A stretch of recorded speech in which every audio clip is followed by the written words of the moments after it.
Hi everyone, welcome back to the Social Media Derby.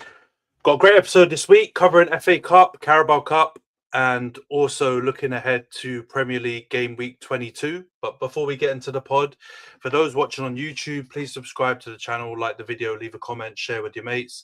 For those listening on Spotify, Apple, or the podcasting platforms, please follow, give us a 5-star review. And of course, Khem's joined the pod, so I have to get the disclaimer out big and bold. The views expressed are, of course, only for entertainment purposes and do not reflect our real opinions unless football related, obviously. But yeah, before we get into the analysis and the previews, how you man doing? Someone's come back from Costa Rica. Another man's finally got internet in his house. And Razor's also here as usual. How are you lot doing? I'm feeling brand new, man. I'm feeling Same, relaxed. I'm literally feeling brand new. Saddam has fallen. The regime has changed. It's a new era.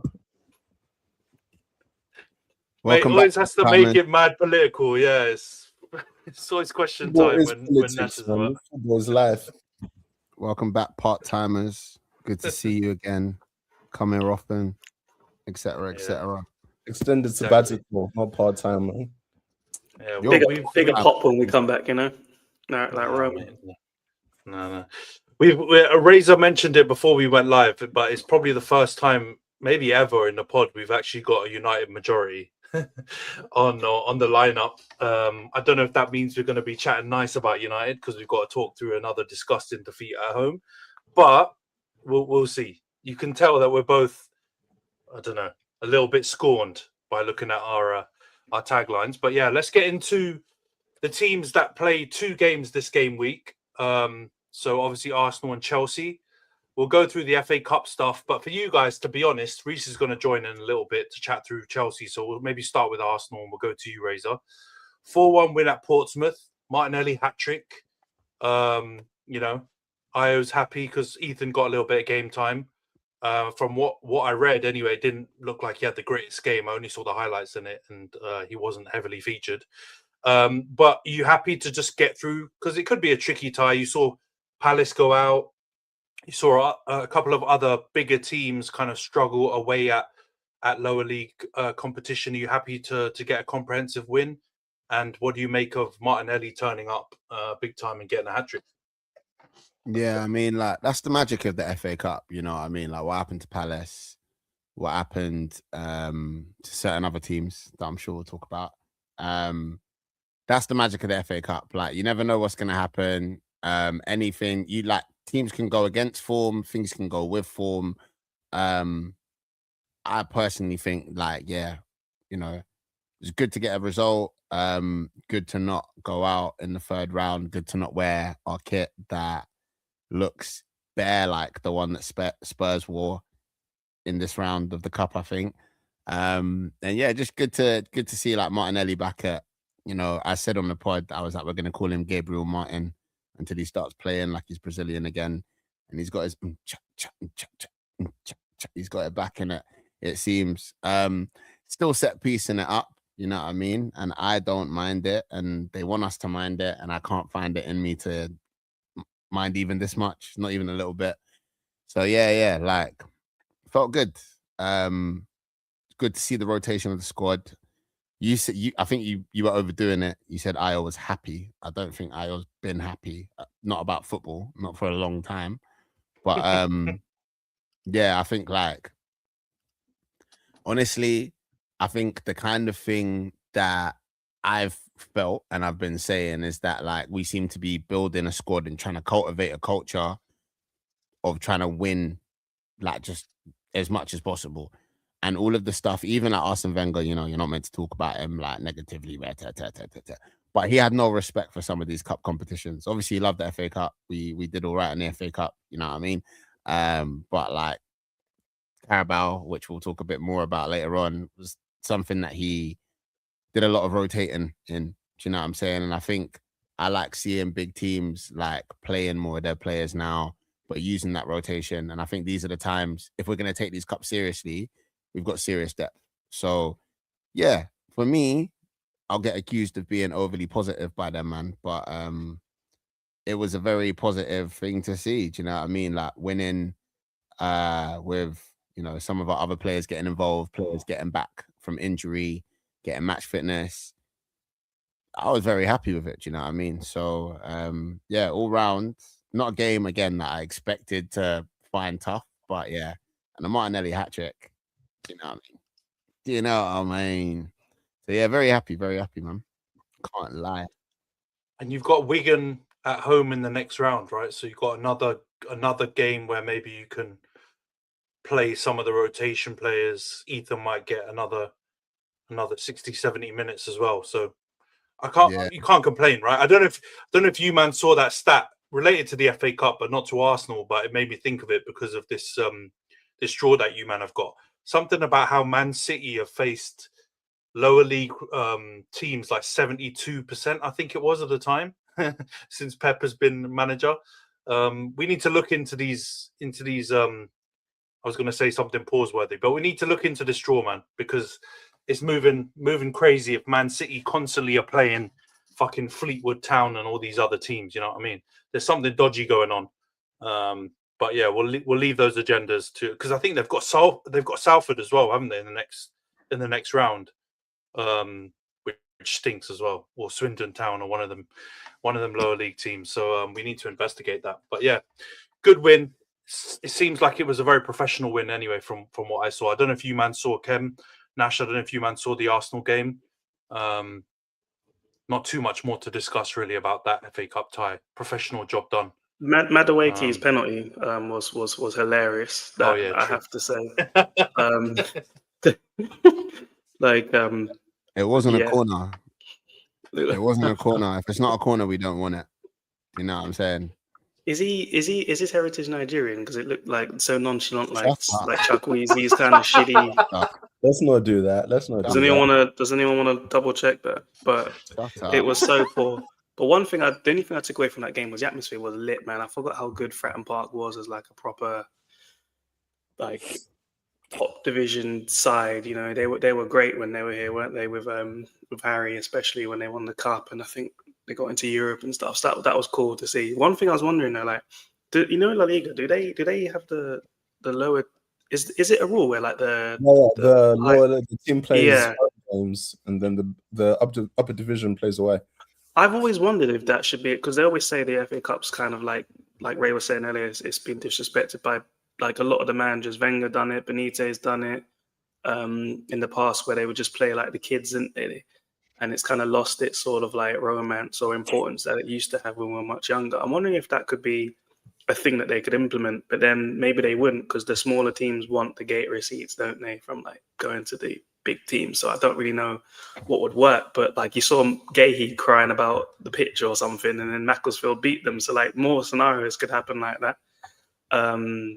So that could be a way you save the FA Cup, maybe, or maybe have more games at night. I don't know, but yeah, looked like it was coming back though. FA Cup's definitely bounced back. I mean, it's not what it was, obviously, when in the 90s and the 80s and all of that, when it was the big game and it was almost bigger than the league. But it's definitely bounced back in the last couple of years. It's definitely kind of like, I mean, I don't know why they've moved it to TNT or whatever and put a paywall behind it. That's only going to make it worse. But there's been obviously the Palace story was a bit of a fairy tale. Some might argue the United winning it the year before was a bit of a fairy tale, beating City at underdogs, Wembley. man. I never thought I'd see the day. Mate, it stinks, but you know, sometimes you go.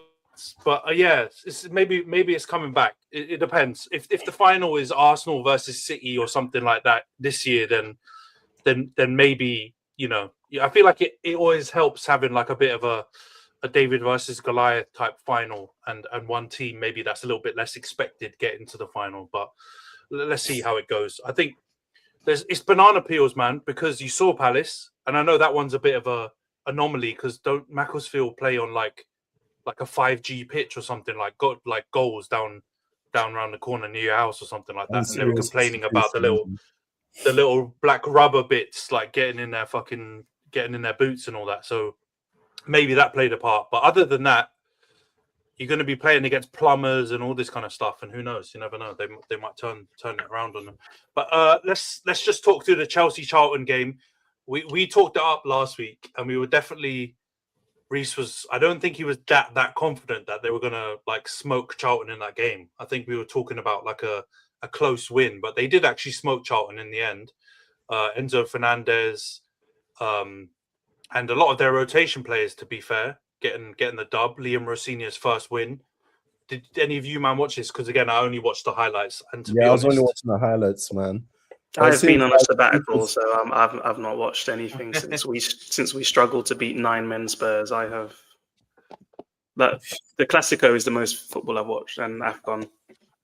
I mean, yeah, Clasico was a cold game, but yeah, the Charlton game, I think again, it's just one of them ones. It's good for Rosinia to get a win, but I don't know. It wasn't his team selection. He was using Maresca's tactics. He hasn't really had a chance to implement any of his ideas, but he's winning the PR battle, coming off as a humble idiot. So I respect him. I don't know, bro. I don't know. We're gonna have to save that maybe, or run it back when Rhys joins the pod. But he's looking got real affable quality. He's like he seems like a nice guy, but he's chatting absolute shit. So I mean, if these quotes are real anyway, what the man and age we're making the man and age, and then talking about getting everyone to play, make Lego for team building. And some of this is AI. Please tell me AI has gone too far. I was like, oh no. I hope so.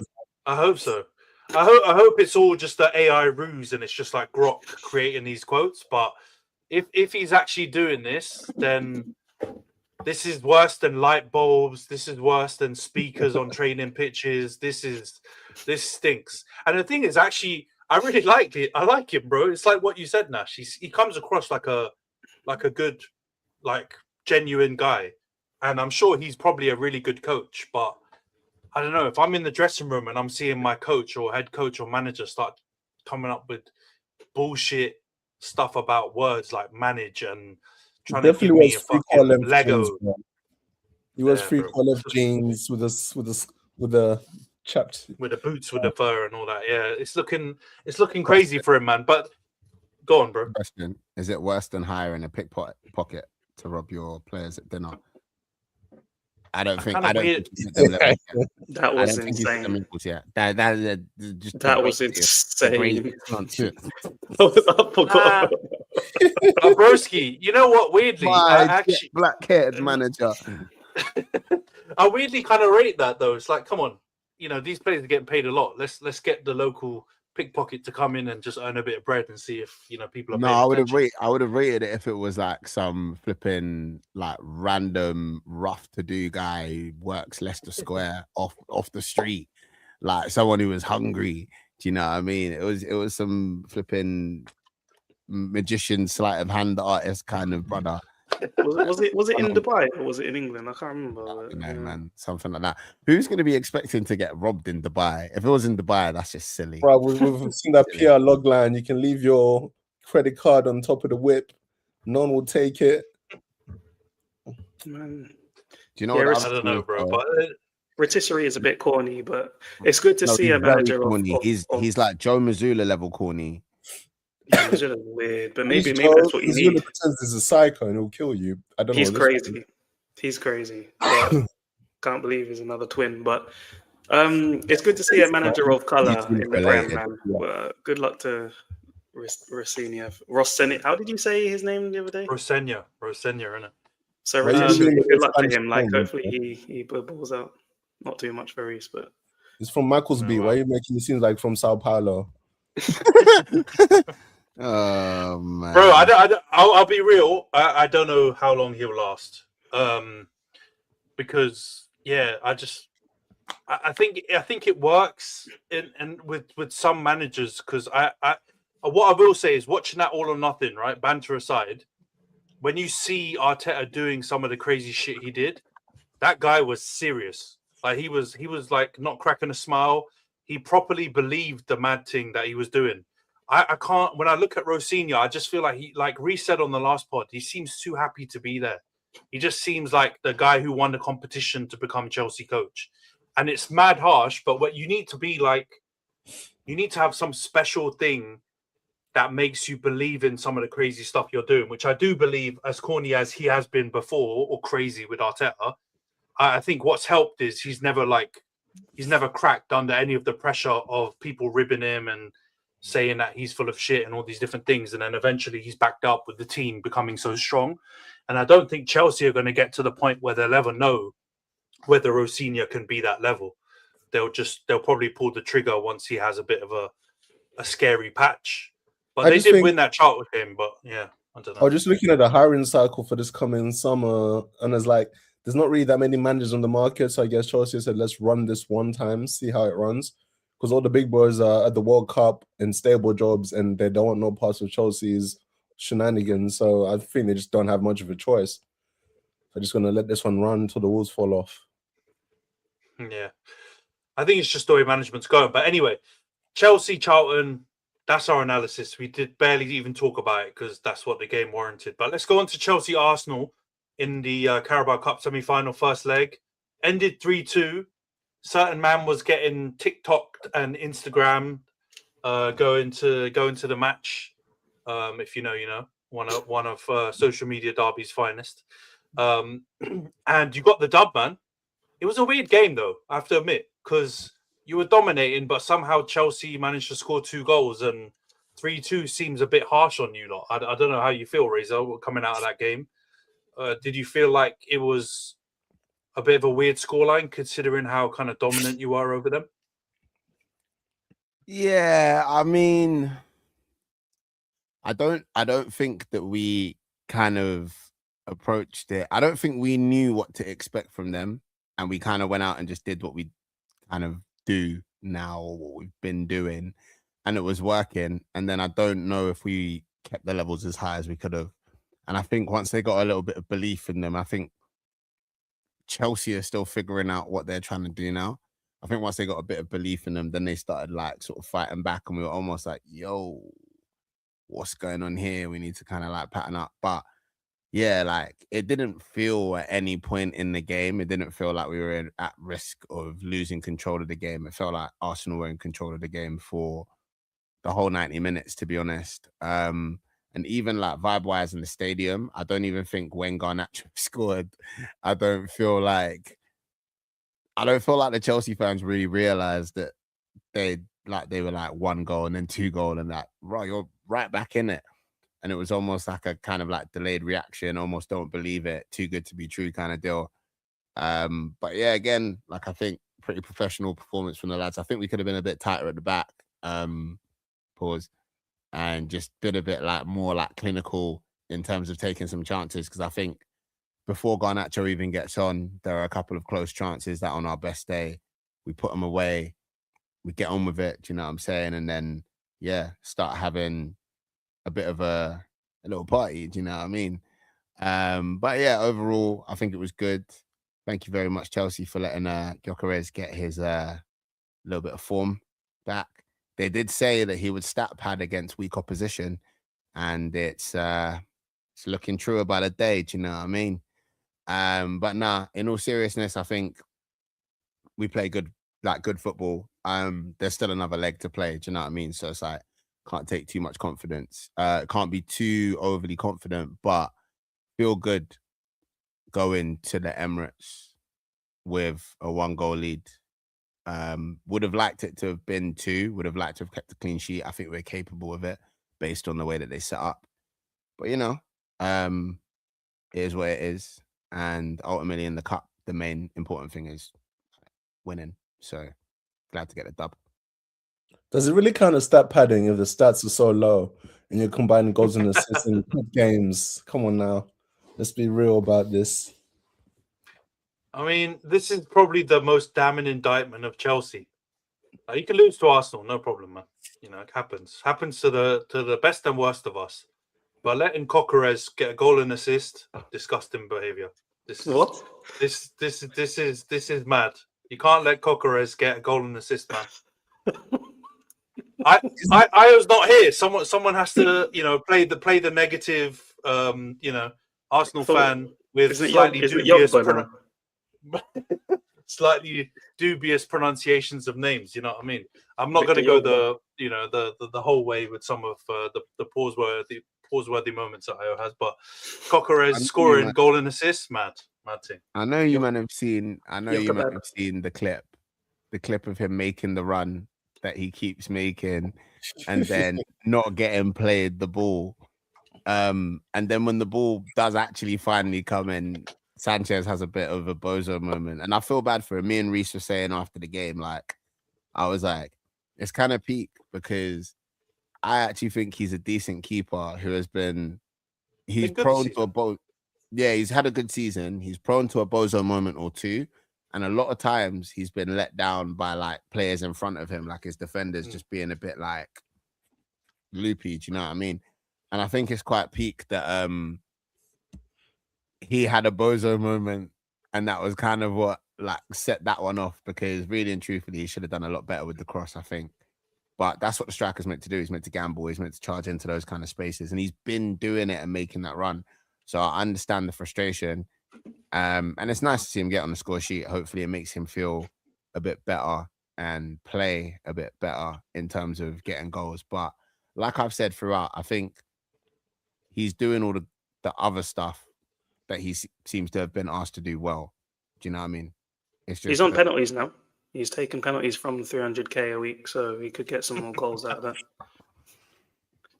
What's going on with Eze? Yeah, I don't know, man. We need to talk about Eze. Yeah, He's in witness protection. What's going on? Apparently he's tired in January. Why can't he be tired? That's what they were saying in chat. Why can't he be tired? Load management. Yeah, Load management is management what for they're what? saying, He hasn't been playing. He paid 60 million for Kawhi Leonard. What are you talking about, bro? Eze has played games this season. He will continue to play games. Like we're in 4 competitions. Do you know what I mean? We're playing on 4 fronts. We must like play our players. Do you know what I'm saying? You must. And he'll have an important role to play. And don't forget how quickly he became integrated when 1 or 2 players were missing. Just because we're getting players back to full fitness doesn't mean that like he's not going to have a pivotal role to play. And like I said in the chat, and I've said multiple times, it's difficult when the natural position for him to slot into the first team is that of the captain. Do you know what I mean? Politics, man. Politics, isn't it? Yeah. Let's be honest. It's a good problem to have. We just have nothing to hate on. That's why we're doing it. He's here. The boy's here. The boy's here finally. He just arrived, and you've timed it perfectly because we're talking Chelsea Arsenal, bro. Your favourite. Oh God, I missed. Yeah. Rhys Senior. Liam Rhys Senior. Yeah. Rhys Senior is crazy. Yeah. Luckily we've talked about that. Violate me, bro. I thought we were friends. We've talked Lego already. We've talked man and age. We've talked some of the crazy quotes, so you don't have to chat about that. But the Chelsea 3-2, the question I was going to pose to these man, but I think it's probably better posing it to you, is this tie over? Because 3-2, technically you've still got a shot, but obviously you probably wanted to go there with some sort of lead. So Rhys, do you think you still got a chance, or is it game over? It's a difficult question. So you see the game, yeah. I think we do. Like, I'm not gonna lie, like playing against Arsenal, yeah. And I heard Ray said like domination and all them thing there, but it was a domination in terms of, it wasn't in terms of football. Like, I didn't see much football going in at Stamford Bridge. Like, I don't want to sound salty. I don't want to sound like I'm hating, yeah. But we literally just played Stoke City on steroids. I've never seen a team play like that. And props to them, because every time they got a don't set try piece, and save it now. No, props to them. No, because you play to your strengths. They're like Wenger teams of the past couldn't compete physically, yeah. But they're like, I've never seen, I said it in the group, Saka 1v1 with man, and his first thought, instead of taking it on, is to smack the ball against Cucurella to get a corner. Arsenal fans were going crazy for set pieces, throw-ins, and that's fine because that's a really weak point of Chelsea, because you could see the defending in the first goal. So my point is, it's a game we can still go and maybe play and get something out of. But it's the way Arsenal play physically, it's very difficult. So with the game, like I said, I did feel Arsenal were kind of playing for set pieces, and I think a couple of the goals they scored could have been avoided from us. But they're not like in terms of playing ball, like I don't see them as threatening like that. But when they go to the Emirates and obviously you got the crowd, it's going to be difficult because set pieces are going to be like a part of the game. Like, and I'm not saying it just to hate. I'm just saying what I saw in it. Like Khem, I think you said Arsene Wenger would be turning in his grave. Well, fucking Sam Allardyce and Tony Pulis will be taking their hats off. I did not say that. Screaming you all after me like Nigel Farage. I think that was Johnny. That wasn't me.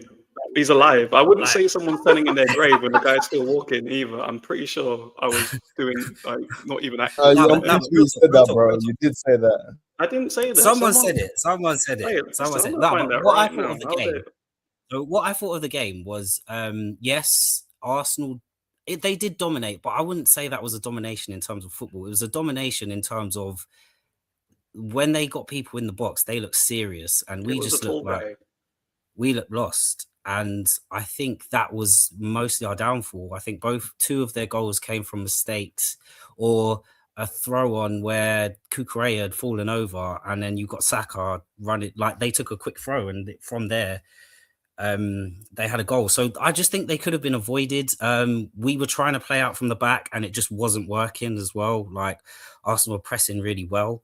But when we did get the ball going, I think Enzo dropping deep really caused problems with his passes out wide. Esteval gave the best right back in the league, playing at left back as a caveat, but something to think about. I think, well, get that caveat in. I was about to come off mute very quickly. No. So yeah, I appreciate what Racine is trying to do. Like, I don't think you could come for him like that just yet. I think his substitutions were quite reactionary, which I thought were quite good. Like taking Guiu off, allowing João Pedro to drop a bit deeper. Pedro Neto, he has his moments, but I think his final ball always lets him down.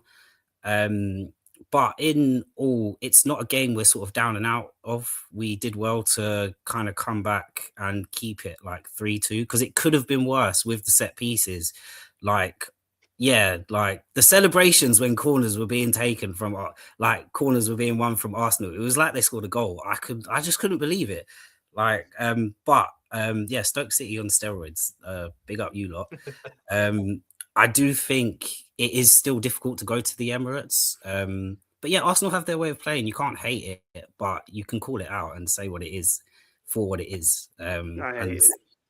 That's just, I think Racine, he's learning. I think he did get a tune out of Enzo dropping deeper, which causes a problem because how are you going to do that with Caicedo and Rhys James in the midfield as well? So he does have things to think about. But yeah, not all bad. Like, it could be worse. I think it's more of an indictment on this stupid squad building that they've done.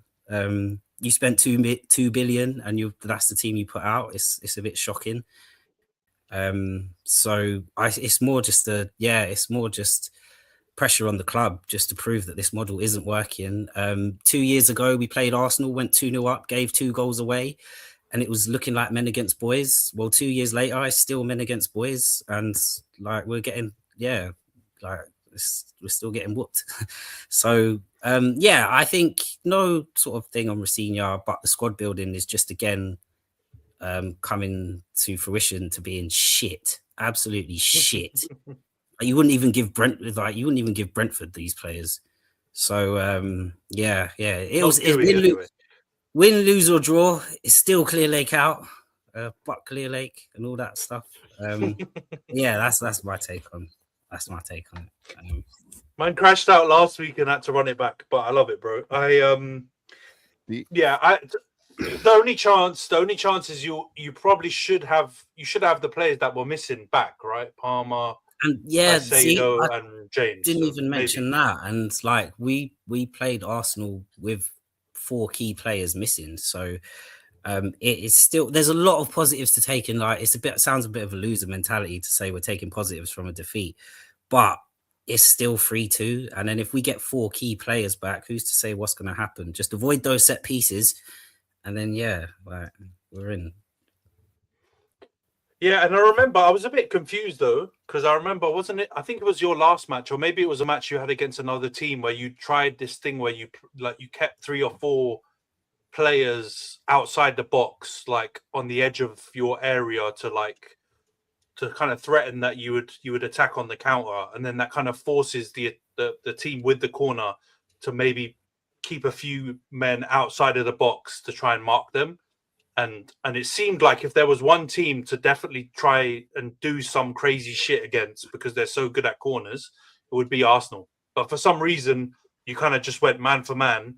And if you do that, I'm not saying it's a penalty or as a goal. I'm not going to go as far as what you're saying.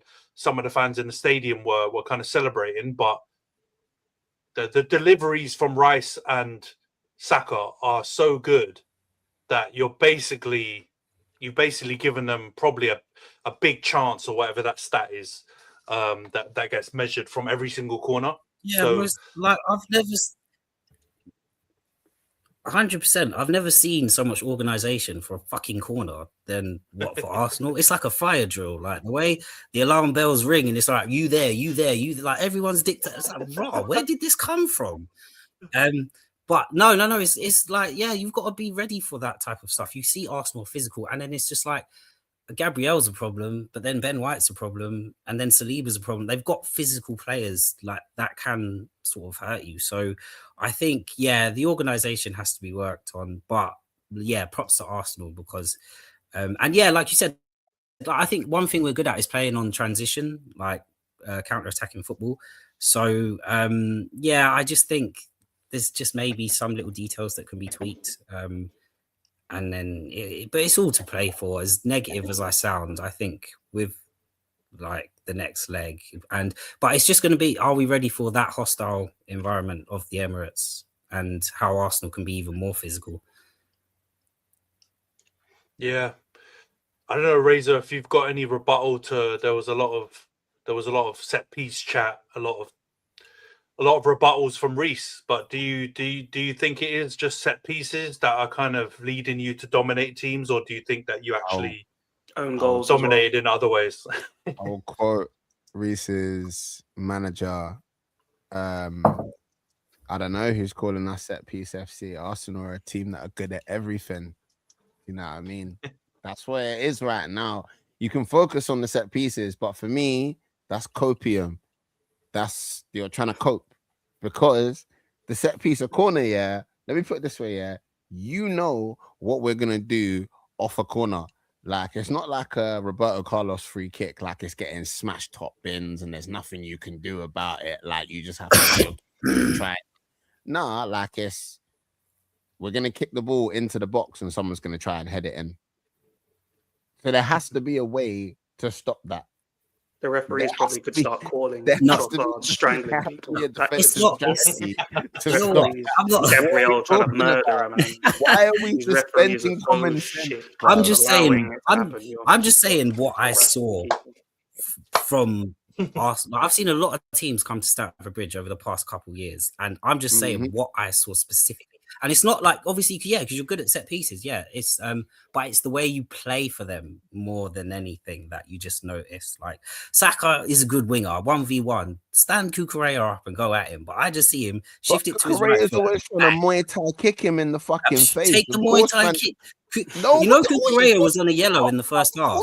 Do you want to? Kukurea was on a yellow in the first half, and Saka was still scared. That's an uncomfortable conversation. I'm not even saying man scared, but it's just, does he want to get? Do you, if you're Bukayo Saka, do you want to get injured in the first leg of a Carabao Cup semi-final when you're in a title race? I think, I'm kicking the ball off Kukurea too. I think he needs to grow some balls. But what happened when I'm joking. A corner and we got a goal. Like, we won the game. And also, I think it's wildly optimistic. You can add Kopama, you can add the shin kicker. Who was the other one that you think? Rhys. Rhys. Oh yeah, that guy. Is he gonna play at right back or in as midfield? well. Go on. Huh? Rhys is on a mad lag. I think. Rhys is Can you hear me? Rhys. Yeah, You're sorry, on a I'm mad lagging, I'm lag, lagging, I'm bro. lagging. No. I was gonna say because you said shin kicker, and I was gonna say something, but Caicedo I'm is the gonna let you shin finish. kicker. Bruv, you were He's the kicking the Prem's shit number out of one. our shins the whole game. You were causing fouls to slow the game down so we couldn't play football. So I don't want to hear shin kicker anymore either. Marino, the way he shin kicked João Pedro into the fucking stands. And I loved it. Mate, they're a nasty team. We had a guy No, who they're nasty, bro. we had a guy who blew out his knee, and getting Martinelli was trying to rumbled. like grip him up and bring him back onto the pitch, and he's just there laying on the floor with like an Scumbag. ACL. That is an egregious retelling of what disgusting happened. team, bro. I'm not gonna lie. I love it. Because you're so used to time wasting, you assume the guy with a the busted knee was North time wasting. remembers. I'm old enough to remember when all of these dickheads were on Sky Sports and that saying, it's the problem with Arsenal. They don't have any needle. They don't have any bottle. They don't have this. They're not aggressive enough. They're soft. They go down too easy. Well, what fucking now? What do you like about it now? I just you think don't like it, do you? Just want some balance. You just hold that. If Conor Bradley wanted to be injured, he us should have some been injured on the sideline. Why is man doing the wriggle and wiggle back onto the pitch, man? Cool. Let's let you get scissor kicked in the knee and see. Esteval wasn't scared. Let me roll. If I get scissor kicked in the knee, I'm not rolling back onto the pitch. Certain 19-year-olds Was from Martinelli Sao Paulo right? No, but like, allow it, man. All right, we've lost all direction in terms of this game, right? No, we haven't. We've gone to Conor Bradley and that situation last week, which, like, I think we've moved on. We've moved past it now. Martinelli's got a hat trick since then. Conor Bradley's sadly out for the rest of the season. It looks like. He's always hurt anyway. Tell him. Yeah, but Jesus, but. Get well soon, Conor, and all that. But still, with this game, let's take the people that are supporting the teams involved. So I'm going to come to you, Khem, and I'll come to you, Nash. Do you think Chelsea still got a chance in this tie, or is it finito? Khem first. Do you think it's game done in this tie, or do you think they've got a chance? They still got a chance. Maybe they might have to take the approach that they had at the Etihad the other day and just go for it. They got nothing to lose, kind of game. So. I don't know what fixtures lie either side of that for Arsenal, where they might need to rotate, and that's maybe where you can capitalize. Yeah. Do you agree, Nash, or do you think it's rap skis for this game? I have faith in this Make-A-Wish Mary Poppins coach, man. He's gonna get something done against Arsenal. If you think about it, though, right? Because I've been, as you man were just going crazy on this all this shin kicking and other stuff. I was thinking, it is only one goal, and there is no away goals, right? So if Chelsea win 1-0 or 2-1, which I don't think is completely impossible, I think it's highly unlikely, but it's possible, right? Then it can go to, is it directly to pens? Or is it like extra time or pens or whatever? Like they can force this into an awkward situation where you saw obviously Palace at the Emirates, they got a draw and they were able to take it to the penalties. It's possible that Chelsea, with some of the match winners they've got in the team, and then also they've even got a Garnacho, who you didn't mention, Rhys, who got a couple of goals as well, who's turning into a pretty important player for you guys. You're welcome. You can maybe take this into extra time or to penalties. You never know.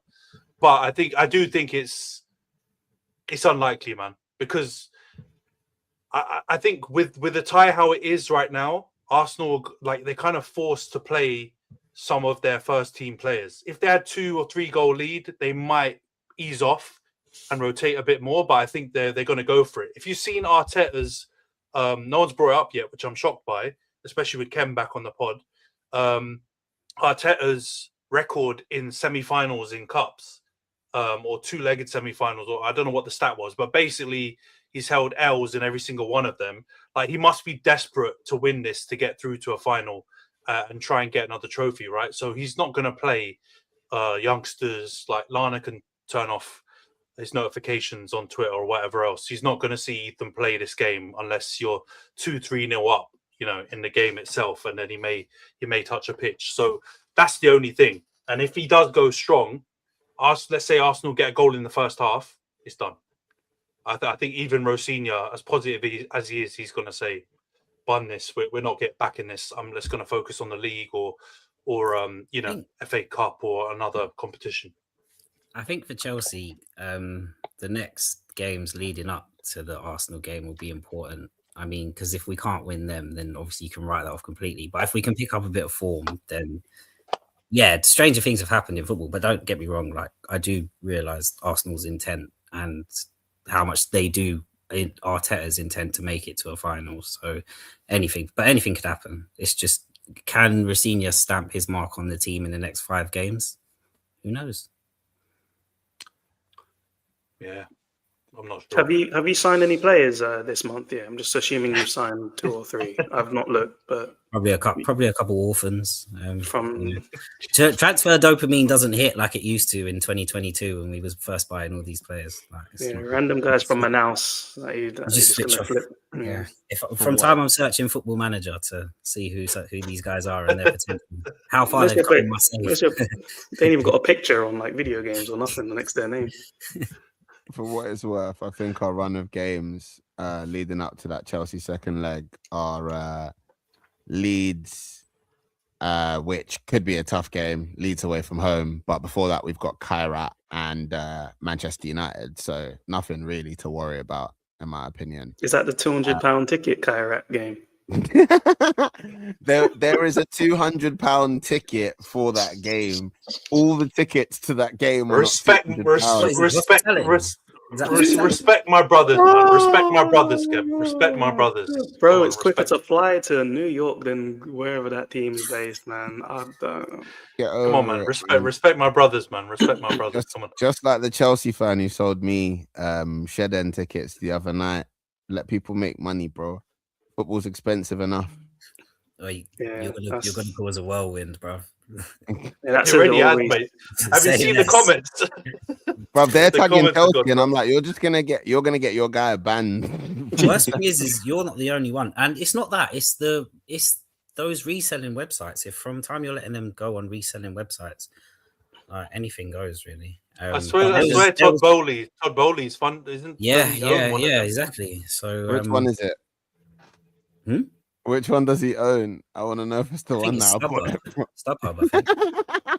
Is it StubHub? Yeah. All right, tickets from Todd Bowley. All right. Let's allegedly, yeah. On that front, is I get why fans are mad, but like the whole thing with the ticket allocation and how much tickets cost and et cetera, is like, if tickets are going to cost what they cost, then that's going to be an incentive for people to sell them. Do you know what I mean? Fans need to, especially with competitions like Carabao, competitions like the FA Cup especially, clubs need to figure out ways to make it more universal, especially big clubs need to figure out ways to make it more universal for fans, especially fans that have never been to their stadium before, never seen their team play. They need to figure out how to make those games the entry point to them seeing their teams in the stadium. Because at the moment, like a lot of season ticket holders have a lot of power. And I hear a lot of complaints about the StubHub ticket buyers. I hear a lot of complaints about the foreign, like tourist fans. But a lot of the time, the season ticket holders are the ones giving up these tickets and letting them be sold for ridiculous markups, or selling them on for ridiculous markups, or sitting there with their arms crossed out there in the library because they're bored of what they've seen because they go every week. And like, I think there was a lot of people in the comments. There were a lot of people cussing me out and like, hold tight, you man. But there was also a lot of other people that were just complaining about the fact that they'd never get to see their club play, and there are seats that are being taken away.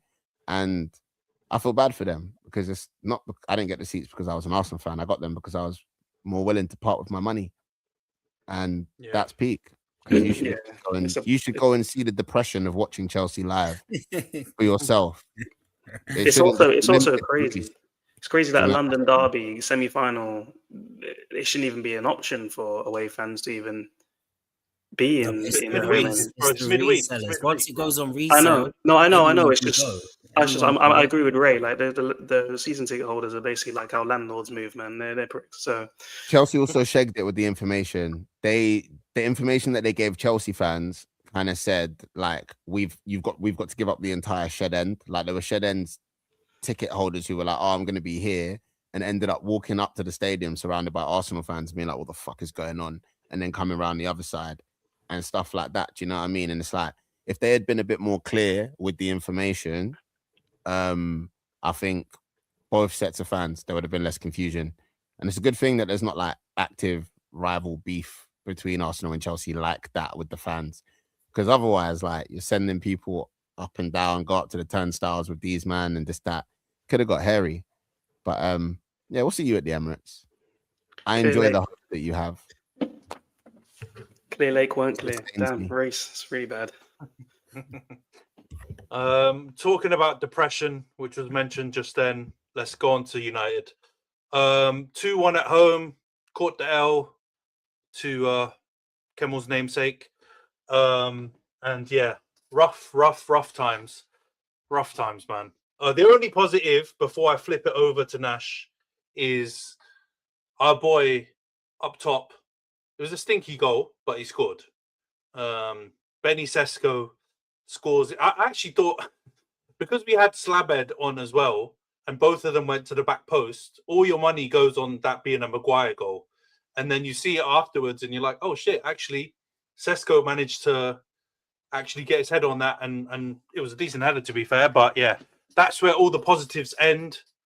We've lost to Brighton again. Pascal Gross comes back to haunt us. I fucking hate that guy, man. I'm sick of seeing him. Every time he turns up to OT, we lose. I would say the same about Danny Welbeck, but I secretly love him, man. I love Danny Welbeck. I can't hate on him.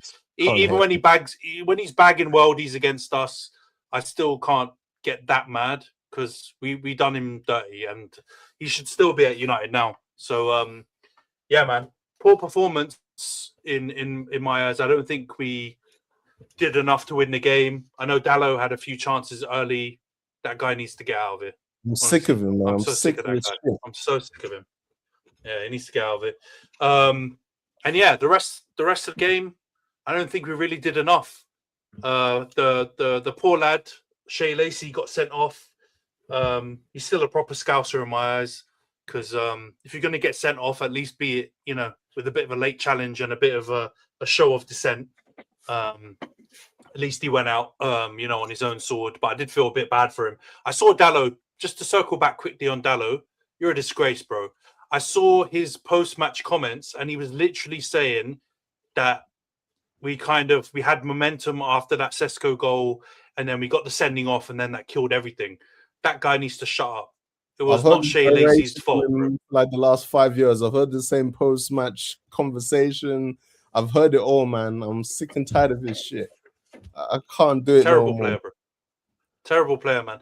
And I know somewhere, even though Johns is probably asleep in Beijing, he's smiling somewhere. He can sense that we're talking Dallo, and he's probably, whispering in his sleep, Aaron Wan-Bissaka.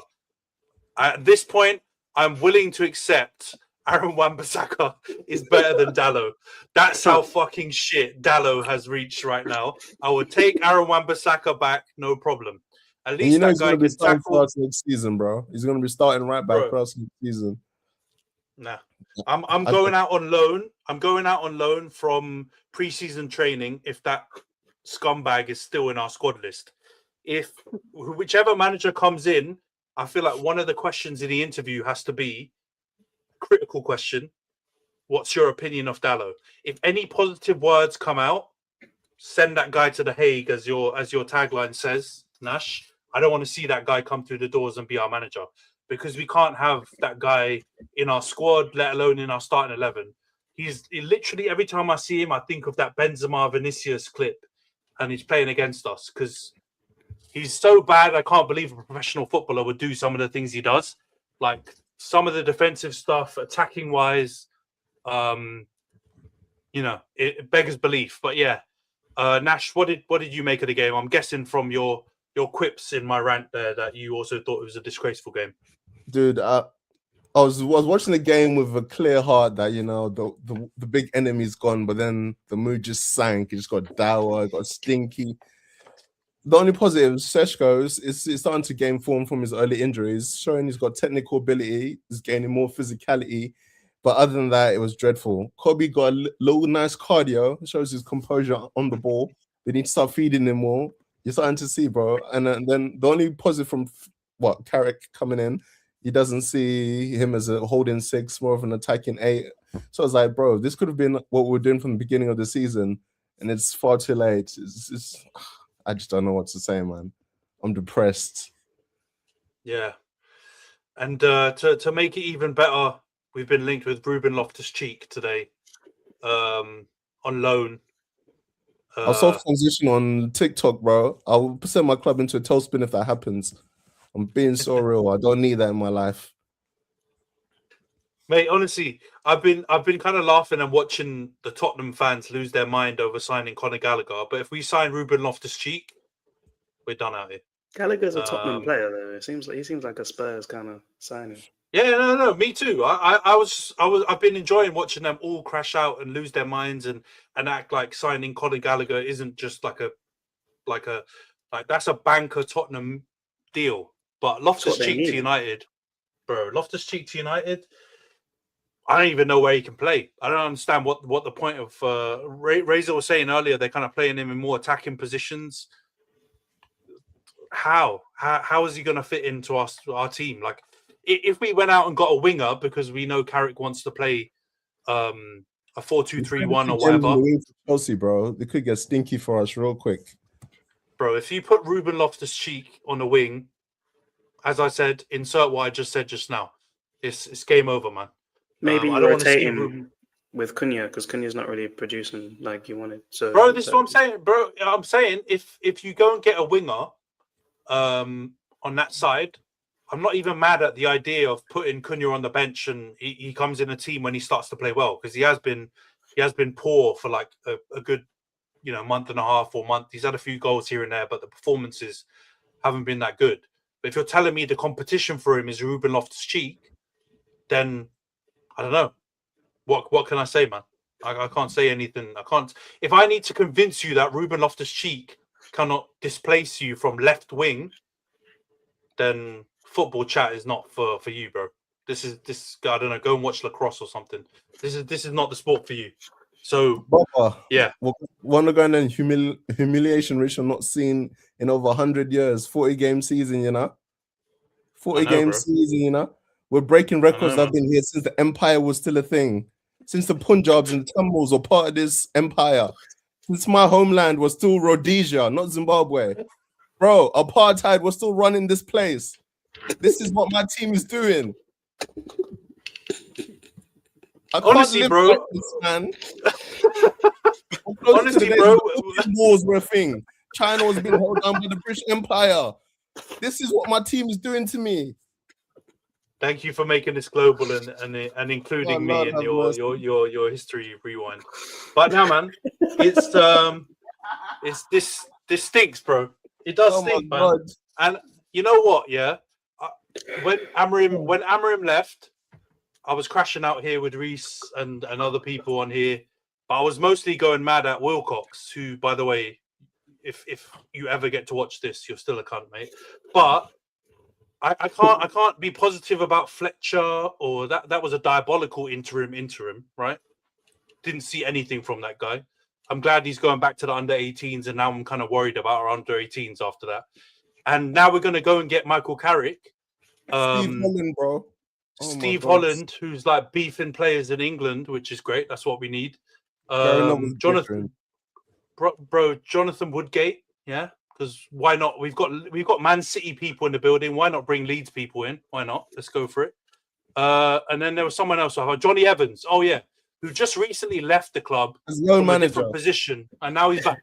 He left to spend time with his family, by the way, and suddenly you gave him a promotion. Together on holiday, now he's got a job again. Come on, hey, man. Bro, you know his family are going. Phew, we dodged a bullet, man. That guy was about to come home and spend more time with us, and he's gone. But But yeah, That we're finished, that man. privilege is strong in Old Trafford. Bro, man. did you know? Yeah, I saw someone say this, and I feel like maybe like 5-6 years ago, I still would have been a little bit. My back would have got up if someone started talking about the class of '92 and all these guys. But I've heard enough of the United way. Fuck them all, bruv. They need to go. these dons need to shut up. And whoever keeps giving them microphones and paying for their podcasts, come and give us the money. Like, fuck those guys. They're talking absolute shit. After 3 games, give it Carrick. Fuck these lot, man. Maybe you'll give it to maybe Welbeck will get a go at interim. You did say earlier like you'd have him back. Bro, I trust him. He'll get a job in a few weeks, a few months. I trust him more, man. I trust him more. Well, I trust him more than these pricks that we've got in the building. But yeah, I mean, it's not looking good, man. 40-game season. The only way it goes up to 41 or 42 is if we play a pre-season friendly or mid-season friendly in Saudi, which looks like it's going to happen. So shout out the Saudis and that, give us some more games. But other than that, competitive games, we've gone out at the first chance to Grimsby Town and now Brighton, which is no shame on Brighton. But the thing we should talk about as well is that wasn't even their first 11. So you know what? When it rains, it pours, man. We're losing to teams, B teams, second teams, third teams, teams in League Two, and the solution is Carrick. So solution is Carrick. Our signing of the season didn't play, and we're probably going to sign Ruben Loftus-Cheek, man. We're done out here. Right? Just one of those years when we were younger. We prayed for these kind of moments to see United fans. You did, man. They were so greedy for our whole like childhood, man. I know. You kissed the devil. You kissed generations the are devil hurt right now, man. and it's got you back, man. That's it. No, don't go anywhere. Come back. Yeah, stay there, man. Couldn't have happened to a nicer club. Yeah, with the Chelsea of the North, man. With the Chelsea of the North. Fergie's there sitting under his own stand after his name that you're going to leave the stadium soon, leak in, watching that stinky performance. Being told he's hanging around like a bad smell. He gave Fletcher his blessing, and Fletcher's gone already. Enough of his blessings, man. I'm tired of it. He gave Dave Moyes his If blessing. Fergie had his way, he would just run it back from the class of '92, just managing the club. 4-4-2, yelling at the players and stuff. Don't work no more, man. Watch it at home. Yeah, and I'm hearing that we're afraid of Brighton because he hasn't won in England. Fuck these guys, man. Wilcox needs to go. Bro, I'm not. I already called him the C word. I can't run back some of the other things I've said on previous pods, but I really want to. Like, I hate that guy with such a passion. Yeah, the day that guy leaves, I'm turning into Nash for that podcast. I'm going biblical on him because I hate that guy so much. But yeah, we're in trouble, and we've got City and Arsenal coming up. So boy, oh boy. I'm gonna run back Rhys's claims about set pieces in 2 weeks' time, and yeah, it's gonna be crazy for us, man. But there's no but, man. United, we're just done out here. So yeah, I don't know what you guys want to add, but I think the Brighton game, they deserved it, man. They were better than us. And with their B team, the gross curse continues, man. The Arsenal curse of what we talked about last week. The whiteout kit moved to Tottenham, and we got our gross curse back, and they're winning at OT. So yeah, let's just move on to Liverpool, man. I've got no energy left to talk about United. 4-1 at home to Barnsley. Florian Wirtz, man, goal and assists. Khem's got, he's found his bollocks again. He's comparing him to other sevens in the league, calling him a great player. Szoboszlai had a crazy game. He scores an unbelievable, long-range effort, and then he's tap dancing on his goal line, and Virgil's losing his mind. And he kind of had a bit of a stinker after that as well. But yeah, what do you make of it, Khem? You're through. I know you. I don't know if you're still on your sabbatical at that time, but at least you've made it to the 4th round, unlike my team. I'm still on sabbatical. I'll be back for the Marseille game next week, is when it officially ends. I only saw the highlights because I was away, but what I don't like is the fact that I think it got to 2. I was cheering on Barnsley actually for a start because it was when Xabi Alonso he just got sacked. So I was like, let's get it, man. Let's go, man. Let's have another cup set. Don't mind that. That could be for the greater good. And then I saw it was 1-0 in like the first minute. So I was like, oh, fuck it then. And then 2-1, and yeah, they could have had a penalty, but there's no VAR in the in the cup, I don't think. I think we would have got the job done anyway. What I don't like is it didn't seem like it was actually a convincing win. 4-1 doesn't really seem like the game was a 4-1 win. He had to make subs. Like when I saw the sort of the team sheet, he picked a strong team because obviously Alonso got sacked, so he pussied out, didn't he? But then like that's an opportunity for players like Rio and Gomaha and Trey Neoni to get some minutes because that's what they were promised at the start of the season. They were given professional contracts and they've been part of the playing squad throughout the whole season. They haven't really played with the under-21s. So I'd be expecting to see those kind of names come on, not Ikatike, fresh off a hamstring injury, and Wirtz, who could have done with like maybe just a game on the sidelines just to chill. So having to need your whole 11 that you've got left that are fit to get it done against Barnsley doesn't give me much confidence, to be honest, in the team. We've got Brighton next, so we'll probably be out anyway. They'll probably catch us as well with a fade in like in a couple of weeks or something. It wouldn't shock me. So yeah, good finishes. Great. That's another thing as well. It took a bunch of worldies to win the game as well. Like, you love your XG. The XG on Szoboszlai's goal was probably like minus fucking 10, and then Frimpong packed one in with his left foot, for crying out loud. And Yeah, Wirtz actually had a great finish as well. So it may be really and truly on your expected goals thing that you love so much. It might have been 1-1 or 2-1 Barnsley. I don't know. So yeah, we'll see what happens when we play against proper teams that can stay fit throughout the match and are used to that kind of intensity. It's just as you were with Liverpool, to be honest. Another injury as well, and they obviously don't want to do anything about it in the transfer window. So to me, that shows that they don't really see a future with this coach, because it's admittedly, obviously, we saw the wages that Gahey's getting. It's a lot. You'd rather probably give the guy the signing bonus and all that extra stuff because you're not going to be giving the team a transfer fee. But to go from deadline day, shirt worn, goodbye video, welcome video, all that kind of shit, to then letting him walk to Man City for 20 million plus add-ons is crazy. So to me, that shows, did they ring Alonso and ask him, hey, do you like Mark Gahey? Nah? All right, no worries then. Go City, enjoy the money, you deserve it. Like, I feel like that's happened. You mentioned Semenyo. He has been linked with us, and Richard Hughes has his Bournemouth, connections. Obviously, Semenyo had an interesting experience the last time he was in Liverpool. But no, it wasn't interesting. I'm not going to make that a joke. He was racially abused, and that was disgusting. Wheelchair guy, fuck you. But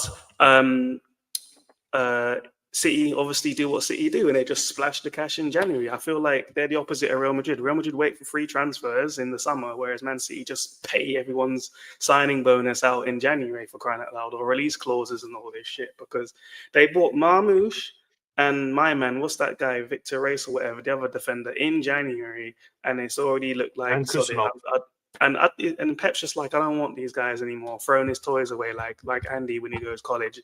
Like, what is this? Like, he's so greedy. I know it's about Liverpool, but I have to actually have a mini crash out over City. I am sick of this, right? This is going back years now. Like, Pep is amazing, but this isn't coaching. He did this before, man. John Stones, he replaced him with Laporte.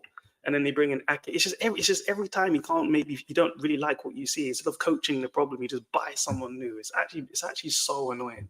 It's so fucking annoying that they've spent 100 million in January on 2 players. Like, they've literally spent 500 in this calendar year. They didn't win anything in that calendar year either. It's just outrageous. Like, and we're all just sitting there letting it happen as well. They got 115 charges supposedly and doing nothing about it. So we have only signed. Since we fired Rodgers and brought in Klopp, in terms of first team actual signings, not stupid idiots like Vandenberg and shit, we've only signed 3 centre backs in that time, and one of them was my twin for free, right? The other one was Virgil in 2018 and Konate 2021. We have not bought a centre back in time. Leone tore his ACL. Gomez will eventually tear something. And then the other one is Kanata, who wants to leave, and Virgil, who's like 34. Like, this is crazy. This is actually insane how we're basically just throwing away what's left of the season. Like, you could shithouse an FA Cup, could shithouse a Champions League. I've seen worse Liverpool teams win it. Don't shake your head. I've seen worse Liverpool teams win the Champions League. We're not Arsenal, okay? We know how to win it. Don't shake your head. You've not even been in a final in the Champions League in God knows how long. You're probably still in. That was your first stint in England when you last won the Champions League or made it, yeah, for crying out loud. So don't even shake your head at me, yeah? I'll bring it back to Man Utd. But it's just giving up the season. We've just given up the season. We've just literally just given up the season. Like, they must be looking at the summer for an upheaval in the defense then, because they clearly don't have no faith in the manager. Because I don't know. I'm going to assume Gomez is injured. Even if the guy is fit, you could give me a doctor's note and he could say I'm good. He could be on the pod and say he's healthy. I'm going to assume you're injured. And so basically we have two centre backs. And Gahey's right there, and clearly City would have sold him for 20 million. I think that's insane. You can't negotiate some kind of wage structure, some sort of performance incentive in the wages. I don't know. So yeah, I had to have a mini crash on that one, because that is wild. Because we're not going to buy anyone, and I'm just but the rumors think it up. But Khem, the rumors are that for both Gahey and Semenyo, that they were interested, or Liverpool were interested in them to sign them this winter window, and they weren't able to get assurances about what the managerial situation will look like what the direction of the club will be next season. And if you think about that and apply that opposite effect to City, then maybe that does mean that Pep's staying on for longer if both of these players have been convinced to come to Man City. I'm sure money's involved. Like you said, they go nuts in January. Like they pretty much the only club on this panel. I know Rhys's team constantly spend money, but they buy youngsters and flip money and do whatever else with a lot of their signings. City go out and buy, like you mentioned, Marmoush. Don't forget they bought Nico Gonzalez, who was Rodri's now backup at that time. They bought Kusanov. Those three are all in their squad. I know they're all mostly bench players, but they're all in their squad and have helped out when they've had injury crisis. And now they bought Semenyo, who I think is like the third or fourth top scorer in the league, for like his release clause in January. And they've definitely given Gahey a crazy bonus, like beyond paying 20 million or whatever the fee is and 300k. Think about what offers probably Gahey was getting from the big clubs abroad and stuff like this for signing on bonuses. There's no way he's given all of that up just to go to City mid-season.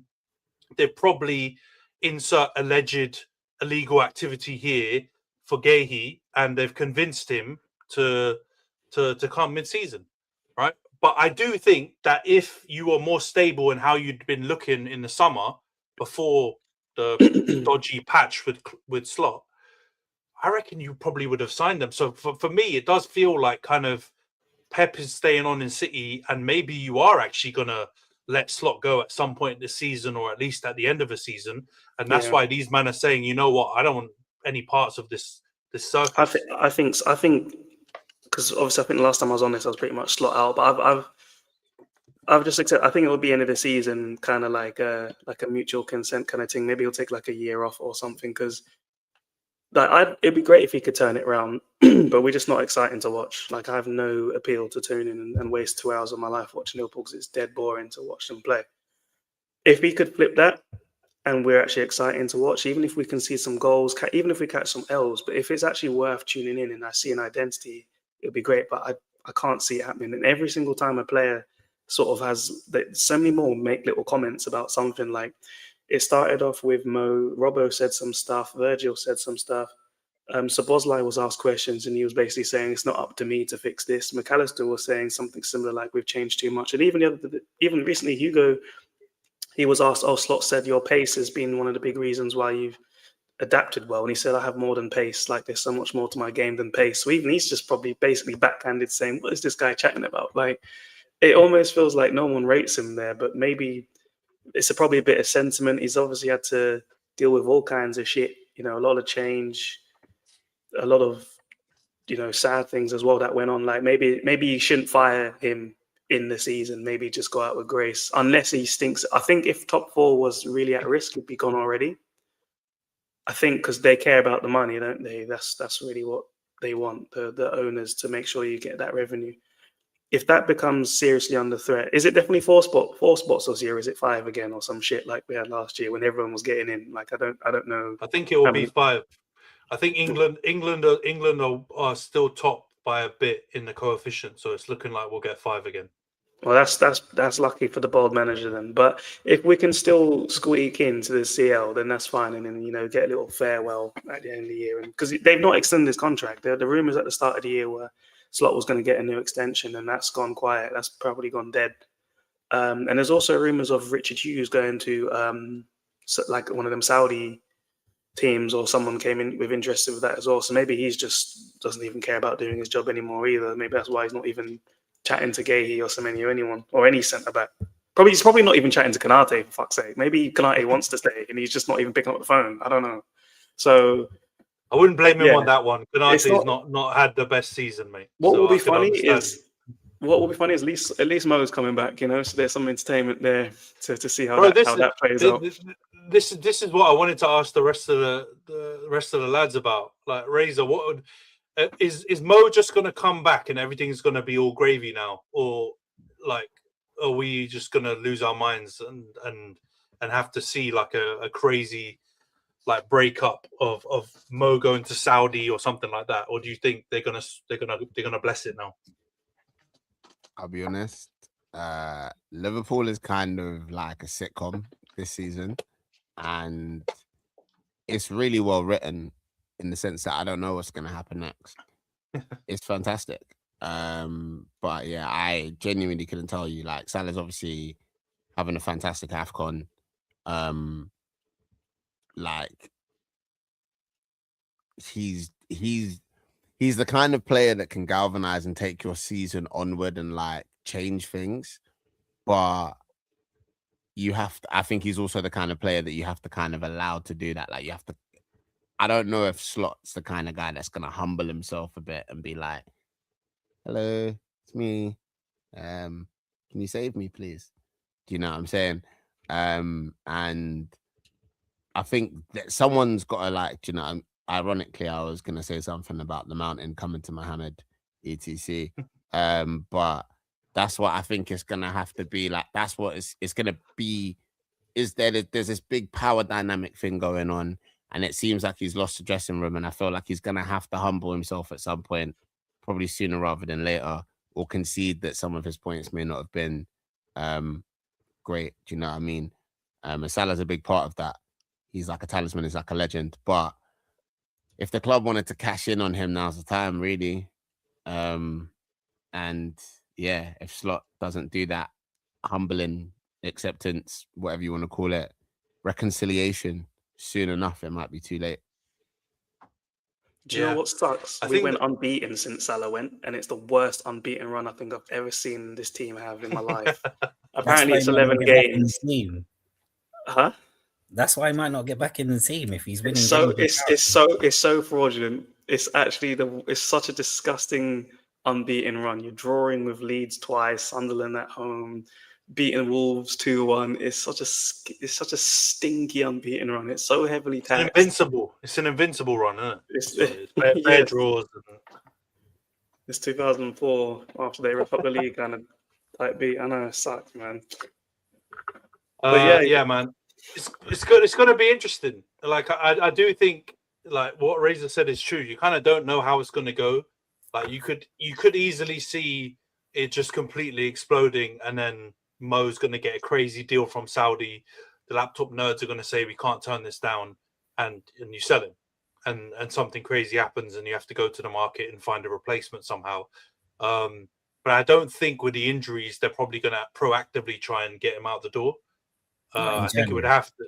I think they're going to have to. I did before, before you went to AFCON and when you were proper midst of your stinking run and he was out here chatting to Norway TV or whatever about how Arne Slot's a prick. Then I thought, you know what, he's definitely going to go. But it really has calmed everything down, him going to AFCON. And even though Khem's right, the run is a bit smelly, it is still a run.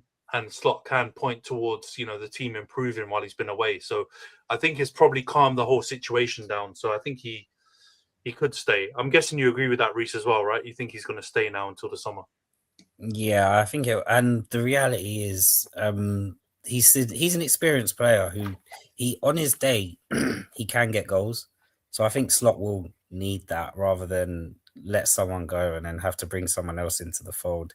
So whether he might start on the bench, but I can just see him trying to bring Salah in, and because it still might not work up top with the forwards they have. So I think he's always going to need Salah, especially for the next 6 months. If he wants to keep his job, it wouldn't make sense to kind of. But the way everyone's talking, it's like Slot's already lost his job at the end of the season. So it's a bit. I don't know. Football's a funny old game, man. Because you weren't screaming Slot out when he was lifting the league title, was you, Khem? I know, but I wasn't expecting 9 defeats and 12 either. Looking like absolute horseshit. That's my issue.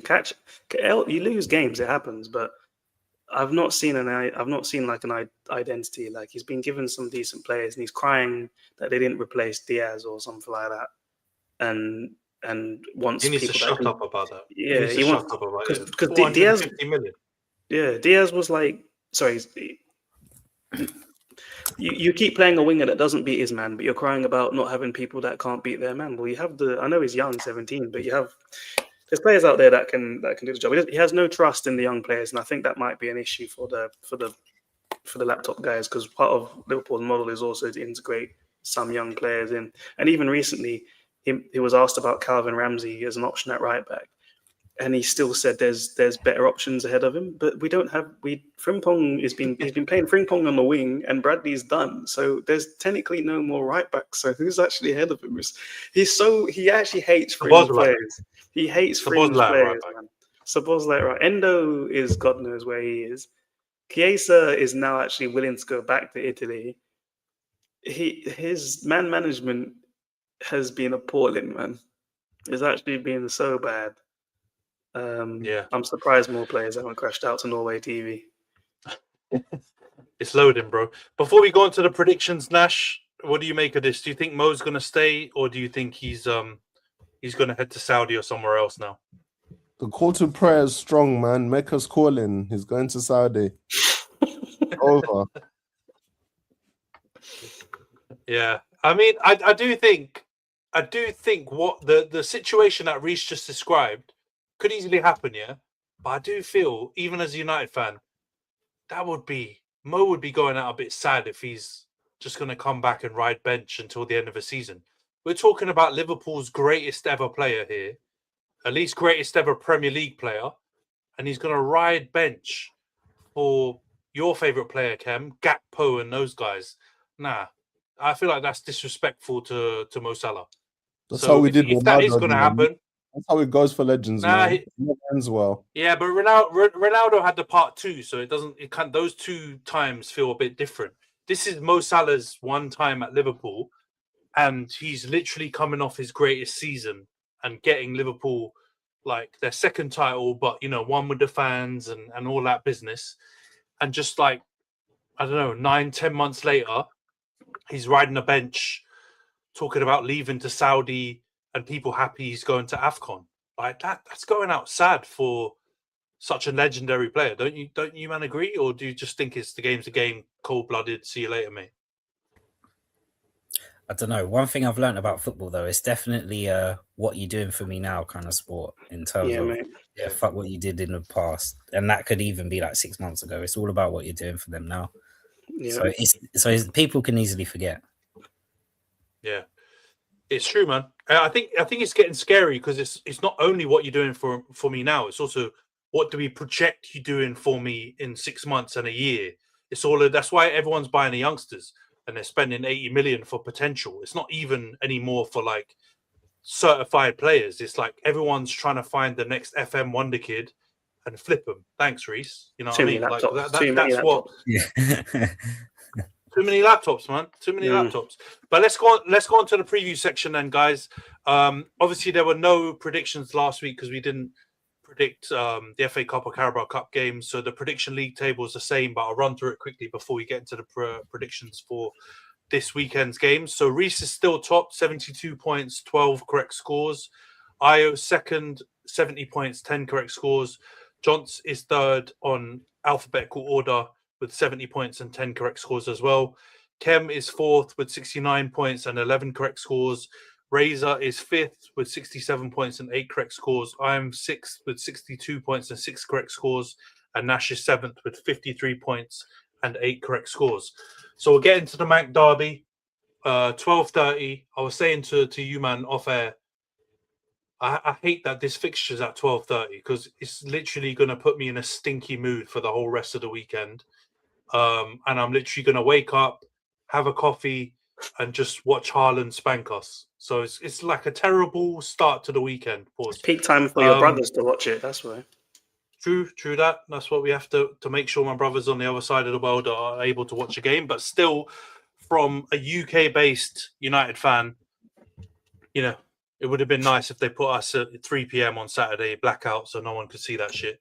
But Rhys, we'll go to you, bro. United versus City. What's your prediction on this one? I went 2-0 Man City, but I feel like I should have gone more. But I feel like United will have a bit of a new manager bounce, but in their terms of a new manager bounce, it just means their cheeks won't get clapped as much. So, yeah, we'll stay tuned. Oh, mate. New manager struggle. I had gone 3-1 Man City. Jonts has gone 2-1 Man City. Khem, what's your prediction on this game? 2-1 City as well. Okay, 2-1. Razor, what's your prediction? I agree with Rhys. I think you'll have a new manager bounce for you. And because of that, I've gone 4-1 City.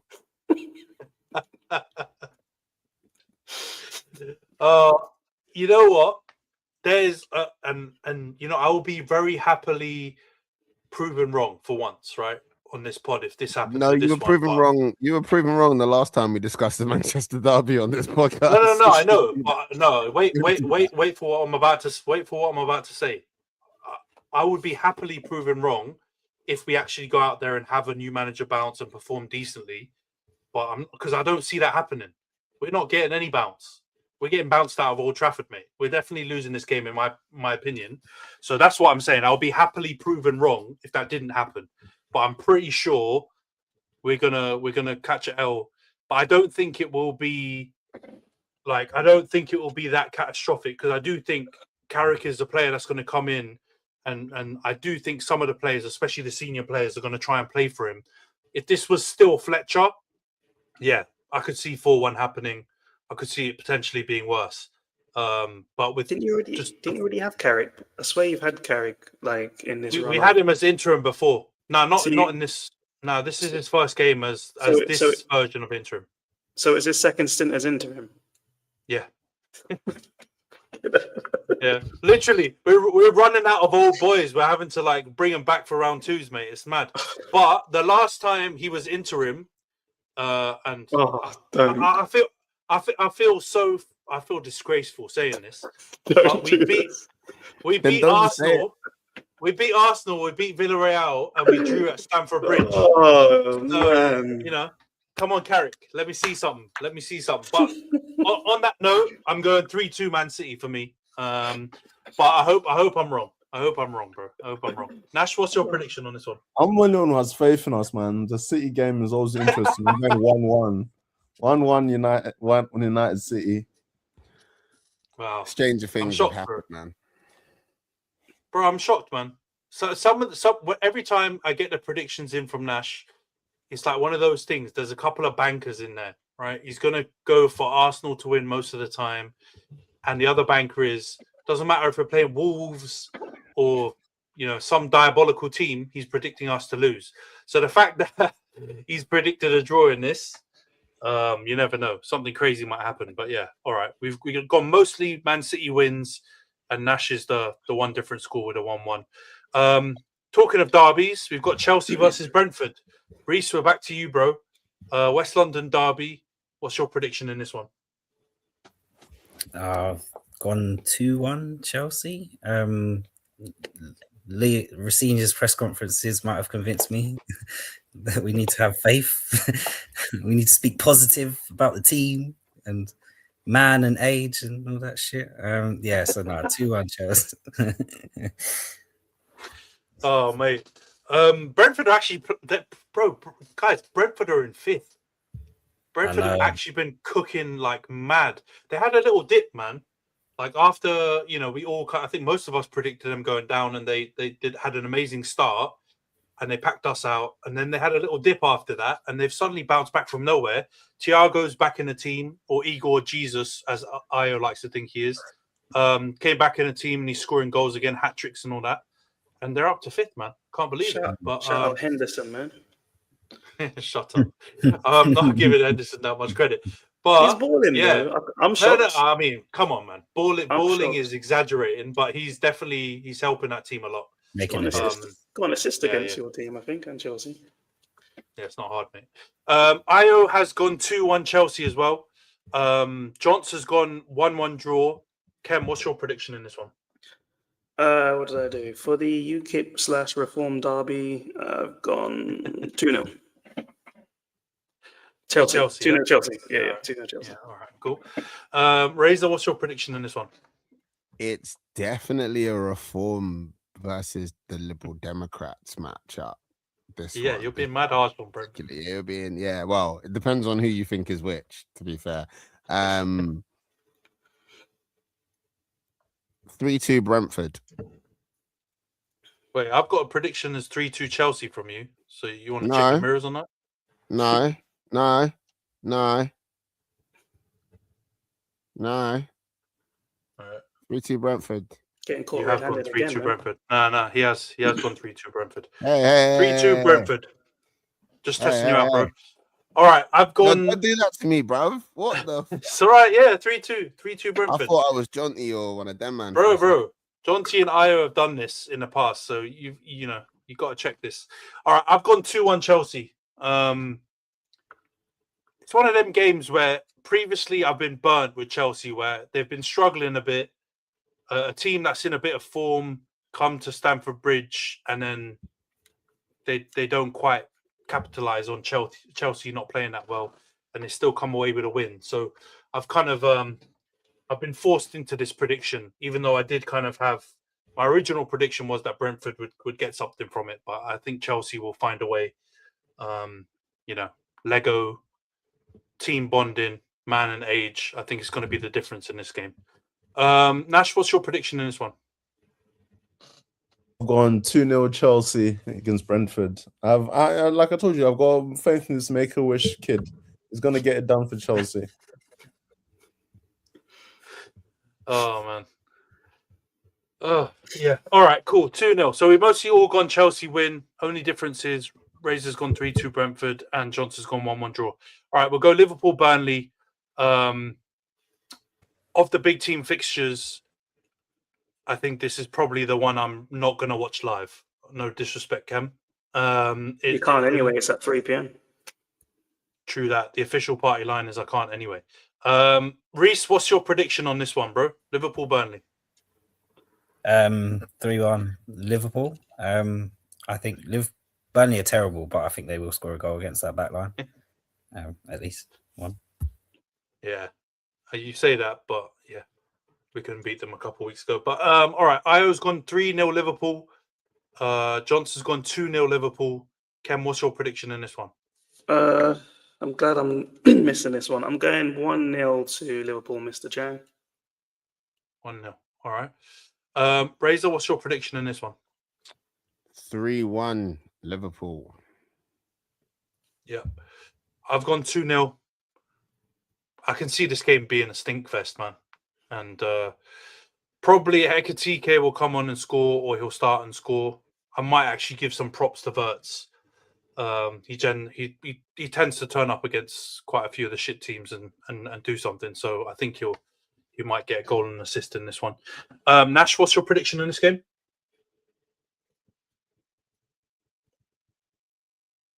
Hands on mute. You are literally on mute, bro.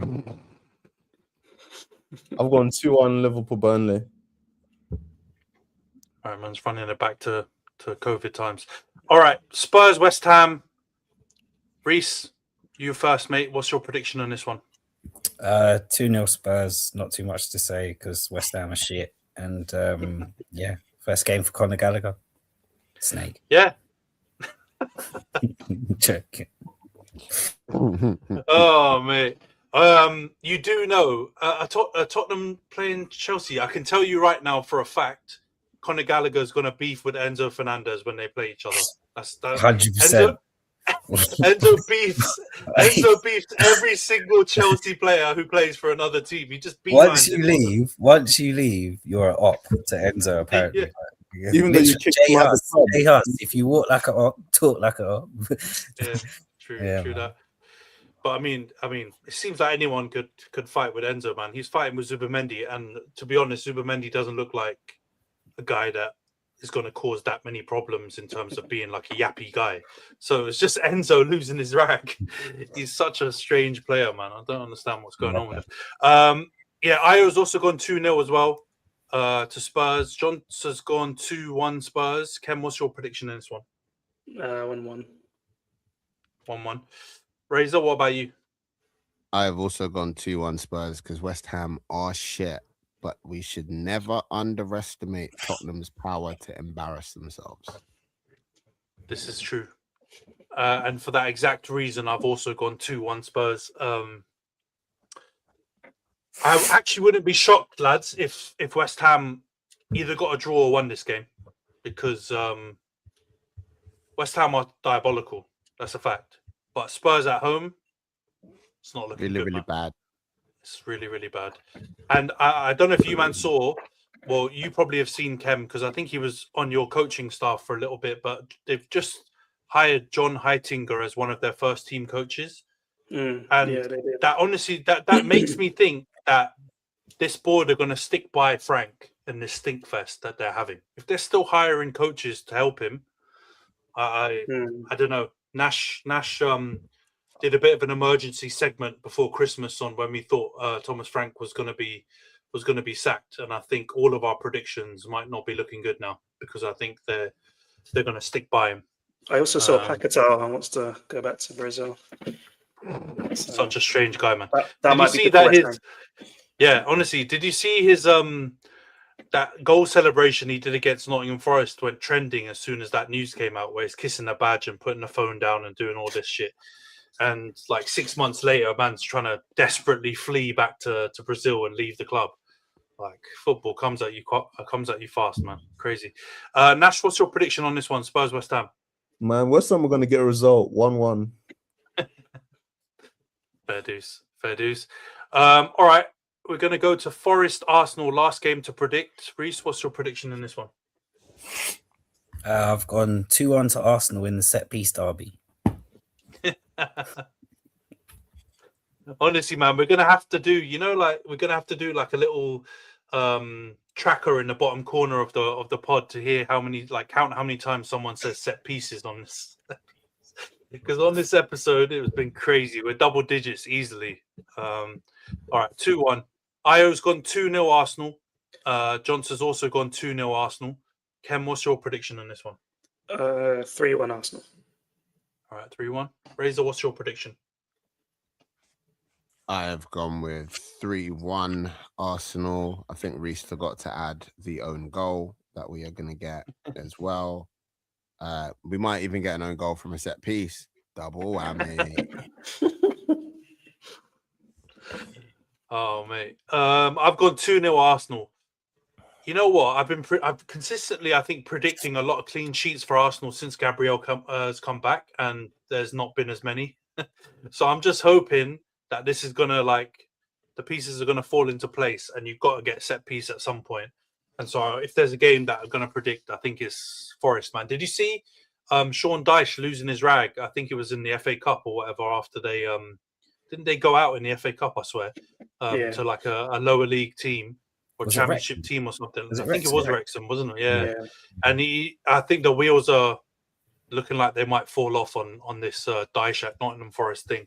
I think they were cooking for a little 3 or 4 week period after he joined, but that new manager bounce is not bouncing right now. So I think they're going to struggle. So 2-0 Arsenal. Nash, what's your prediction on this one? 3-0 to the Arsenal. In and out, quick job. No hassle. This is giving me flashbacks of what Rhys was saying last week, man. We got to wrap up the pod here. But yeah, thanks a lot, lads, for joining. Obviously, should have been a shorter pod because we only had 4 games to go through, but we've longed it out. But yeah, everyone enjoy, and let's see what happens in the Manc Derby this weekend. And we'll be back next week to review all the games from game week 22. But thanks everyone for tuning in. See you guys next week.